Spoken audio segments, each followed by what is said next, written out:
Top quality और consistent performance के लिए सिर्फ सिल्वर पंप नाम याद रखना। और अब वो खबर जिसका हर किसी को इंतजार था, पुतिन ज़ेलेंस्की वार्ता होगी भी या नहीं होगी? क्या यह सिर्फ एक कल्पना मात्र है? जी हां, रूस का बहुत सख्त और कड़ा रुख सामने आ रहा है इस मुलाकात को लेकर। पुतिन ज़ेलेंस्की की मुलाकात सिर्फ कल्पना मात्र है, ये कहा जा रहा है। रूस के विदेश मंत्री सर्गेई लावरोव की तरफ से जो कहा गया है वो साफ बता रहा है कि अभी भी खटास बहुत ज्यादा है और इतनी आसानी से यह जंग रुकने वाली नहीं है। सर्गेई लावरोव कह रहे हैं कि दोनों के बीच मुलाकात की जो संभावना है वो शून्य है।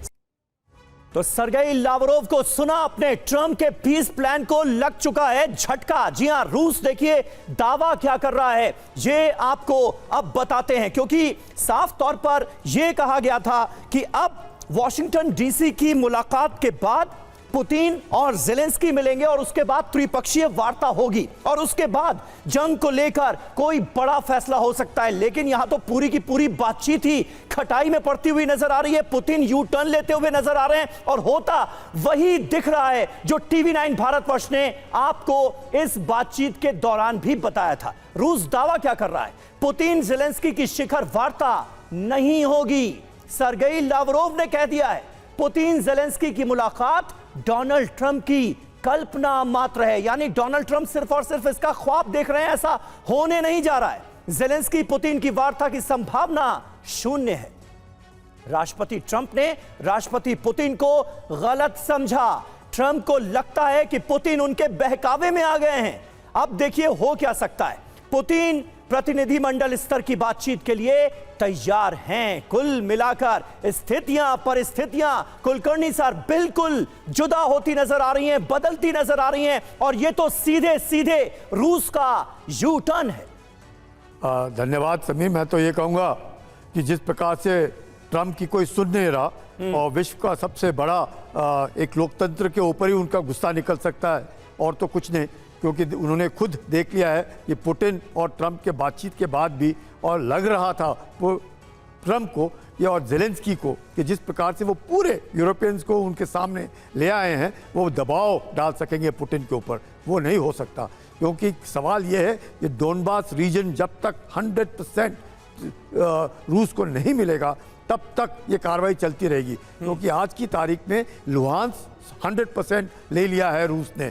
जहाँ तक डोनेट्स का सवाल है उसमें तकरीबन 75% उन्होंने ले लिया है। तो ये जो इलाका है बहुत ज़रूरी है, क्योंकि मिनरल रिच है, एग्रीकल्चरल रिच है, रेयर मिनरल्स हैं। ये सारा का सारा शुरू से 2014 से ही इसके ऊपर जब उन्होंने क्रीमिया लिया था उससे उस वक़्त से लिया हुआ है। और ये ज़ेलेंस्की जानते हैं कि उनको डोनबास रीजन चाहिए। नहीं सर, लेकिन ज़ेलेंस्की और पुतिन अगर बातों को सुलझाने के लिए, मुद्दों को सुलझाने के लिए एक साथ बैठेंगे ही नहीं तो फिर त्रिपक्षीय वार्ता की नौबत कैसे आएगी? फिर सीज़फायर कैसे होगा? बात जो है वो समझौते के लेवल तक पहुंचेगी कैसे? क्योंकि वो क्या कहते हैं, पुतिन ज़ेलेंस्की को क्या बोलता है?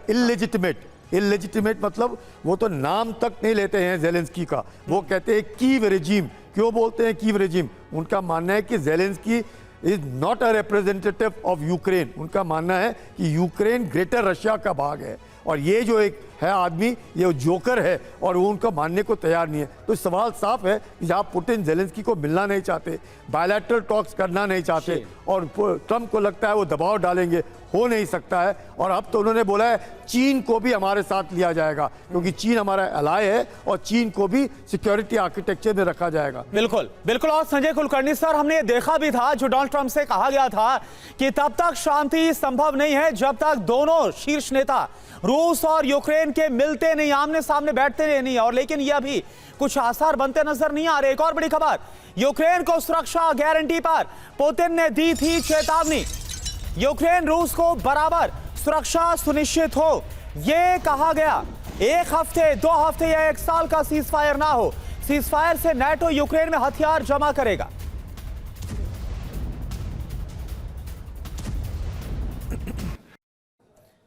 तो देखिए पुतिन का बड़ा यू टर्न, यूरोप का क्या विध्वंस होगा। रूस को यूक्रेन जैसी सुरक्षा गारंटी चाहिए। रूस के लिए खतरा बन सकता है नाटो। सुरक्षा गारंटी प्लान में अमेरिका यूरोप शामिल है। चीन को भी सुरक्षा गारंटी में शामिल किया जाए।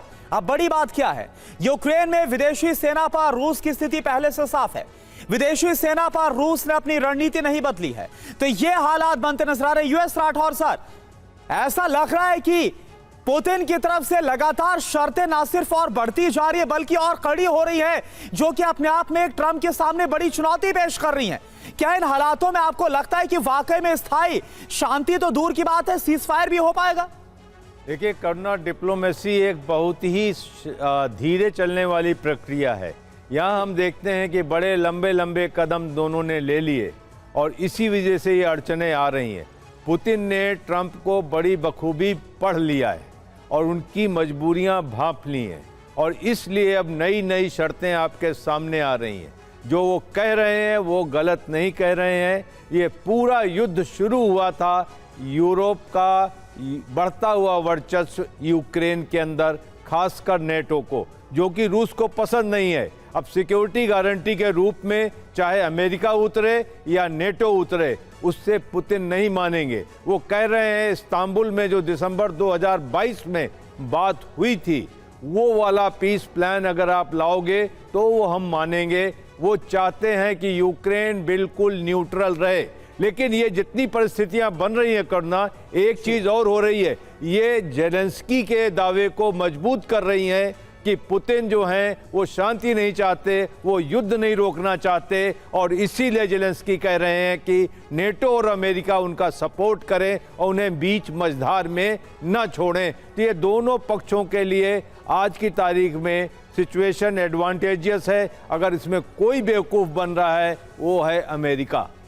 सर, तो अमेरिका बेवकूफ बन रहा है। डोनाल्ड ट्रंप का क्या ये जो दावा था कि रूस जो है सुरक्षा गारंटी के लिए तैयार हो गया, मतलब नेटो जैसी सुरक्षा गारंटी यूक्रेन को मिले, इसके लिए पुतिन तैयार हो गए, ये दावा हवा हवाई था ट्रंप का? समीर, नेटो जैसी सुरक्षा गारंटी तो ही जो है पुतिन को नहीं चाहिए। ठीक है। यूक्रेन के अंदर वो कोई भी फौज नहीं चाहते हैं, क्योंकि फौज जो आएगी वो यूरोप से आएगी और यूरोप के लोग नेटो के मेंबर हैं, तो वो इनडायरेक्टली नेटो की प्रेजेंस होगी। वो नहीं चाहते हैं। वो चाहते हैं कि यूक्रेन की फौज नाम निहाद हो, यूक्रेन न्यूट्रल हो, यूक्रेन नॉन न्यूक्लियर हो और यूक्रेन कोई भी वास्ता न रखे यूरोपियन कमीशन से, यूरोपियन यूनियन से और नेटो से।